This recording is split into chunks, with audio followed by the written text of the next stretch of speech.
오늘도 하나님의 은혜가 저와 여러분에게 함께하기를 기원합니다. 계속해서 우리가 이 세상에서 어떻게 살아야 할지를 말씀하십니다. 1절 말씀 보시면 각 사람은 위에 있는 권세들에게 복종하라. 먼저 위에 있는 권세들에게 복종하라고 하십니다. 이 말씀은 7절까지 말씀을 읽고 이해해야 하는 말씀입니다. 권세는 하나님으로부터 나지 않음이 없나니 모든 권세는 다 하나님께서 정하신 바라. 모든 권세는 하나님께서 주신 것입니다. 이때 하나님께서 주셨다라는 것은 이 죄로 오염된 세상에 하나님께서 일반적으로 모든 사람들에게 공통적으로 주셨다는 것입니다. 다시 말해서 의인과 악인을 가리지 않고 하나님께서 해를 비춰주시고 비를 내려주시는 것처럼 의인이라고 권세를 잡을 수 있고 악인이라고 권세를 못 잡게 하신 것이 아니라 의인이든 악인이든 상관없이 권세를 잡을 수 있게 하셨다라는 말씀입니다. 그래서 2절을 잘 읽어야 되는데 2절 말씀에 그러므로 권세를 거스르는 자는 하나님의 명을 거스름이니 거스르는 자들은 심판을 자취하리라. 이 말씀은 거꾸로 생각하면 이해하기 쉽습니다. 하나님께서 우리에게 선을 행하라고 명령하셨습니까? 악을 행하라고 명령하셨습니까? 우리에게 선을 행하라고 명령하셨습니다. 그게 하나님의 명령입니다. 그런데 만약에 권세자가 우리에게 악을 행하라고 합니다. 그러면 이것은 하나님의 명령일까요? 아닌 것이죠. 그러니까 여기서 우리가 주의해야 할 것은 하나님의 명령입니다. 하나님께서 우리에게 명하신 것이 무엇인가? 그리고 그것과 권세자의 명령이 일치하는가? 이것을 우리가 분별해야 하는 것입니다. 권세자가 우리에게 선을 행하라고 했는데 그것을 거스르면 그것은 곧 하나님의 명령을 거스르는 것과 같으니 심판을, 다시 말해 죄에 대한 형벌을 피할 수 없다. 그 말씀을 하시는 것입니다. 3절에 다스리는 자들은 선한 일에 대하여 두려움이 되지 않고 악한 일에 대하여 되나니 내가 권세를 두려워하지 아니하려느냐. 선을 행하라. 그리하면 그에게 칭찬을 받으리라. 여기서 아주 분명하게 얘기를 하죠. 악을 행하지 말고 선을 행하면 권세자에게서 칭찬을 받으리라.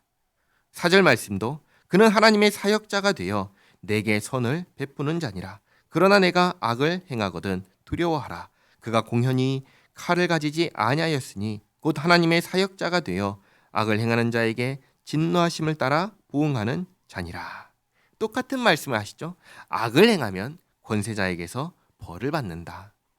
5절에 그러므로 복종하지 아니할 수 없으니 진노 때문에 할 것이 아니라 양심을 따라 할 것이라.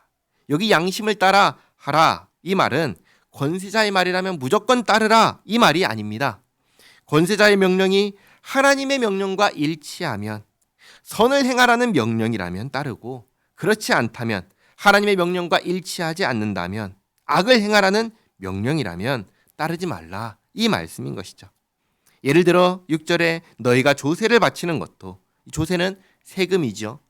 이로 말미암음이라 그들이 하나님의 일꾼이 되어 바로 이 일에 항상 힘쓰느니라. 모든 자에게 줄 것을 주되 조세를 받을 자에게 조세를 바치고 관세를 받을 자에게 관세를 바치고 두려워할 자를 두려워하며 존경할 자를 존경하라.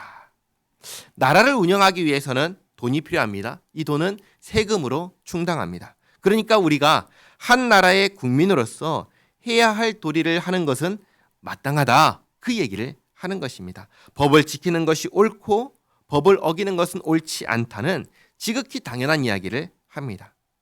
그러나 동시에 법이 그리고 권세자의 명령이 하나님의 명령과 일치하지 않을 때, 다시 말해 악을 행하게 할 때에도 복종해야 되느냐? 그건 아니다. 그 얘기를 하는 것이죠. 하나님의 명령과 일치할 때에 복종하는 것이고 그렇지 않을 때에는 복종하지 않는 것입니다. 예를 들면 요셉은, 구약 성경에 나오는 요셉은 자기 여주인이, 자기에겐 권세자죠. 여주인이 자신과 동침하자 있을 때 거절했습니다. 그러나 7년의 흉년을 대비하라는 애굽왕 바로의 명령에는 순종했습니다.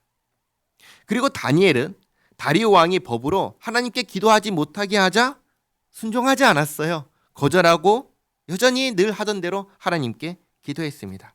그리고 예수님께서는 세금을 내라고 하셨습니다. 이 몇 가지 예만 보아도 권세에 복종하라는 말씀이 무슨 말씀인지 잘 이해할 수 있을 것입니다. 한마디로 얘기하면 하나님의 말씀에 일치할 때 복종하는 것입니다. 그 다음 8절에 피차 사랑의 빛 외에는 아무에게든지 아무 빚도 지지 말라. 특별히 교회에서는 빚 하면은 보통 이제 돈하고 관련되니까 교회에서는 돈을 빌리거나 빌려주거나 하지 말아야 됩니다. 꼭 빌려줘야겠다 싶으면 받을 생각하지 말고 그냥 주십시오. 그래서 교회에서는 다른 빚은 지지 말고 다른 빚을 졌다면 어떻게든지 갚고 오직 사랑의 빚만 서로 빚을 지시기 바랍니다. 8절에 남을 사랑하는 자는 율법을 다 이루었느니라. 간음하지 말라, 살인하지 말라, 도둑질하지 말라, 탐내지 말라 한 것과 그 외에 다른 계명이 있을지라도 내 이웃을 내 자신같이 사랑하라 하신 그 말씀 가운데 다 들었느니라. 사랑은 이웃에게 악을 행하지 아니하나니 그러므로 사랑은 율법의 완성이니라. 아멘. 하나님께서는 우리에게 사랑하라 말씀하십니다. 11절에 또한 너희가 이 시기를 알거니와 이 시기는 마지막 날 주님께서 오실 날을 가리킵니다. 이 시기를 알거니와 자다가 깰 때가 벌써 되었으니 이는 이제 우리의 구원이 처음 믿을 때보다 가까웠음이라.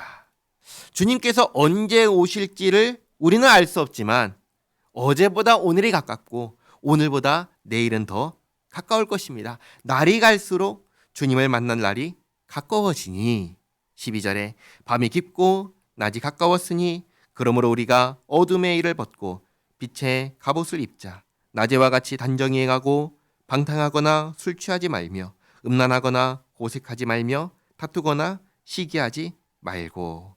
빛의 갑옷은 단정히 행하는 것입니다. 어둠의 일은 방탕하고 술 취하고 음란하고 호색하고 다투고 시기하는 일입니다.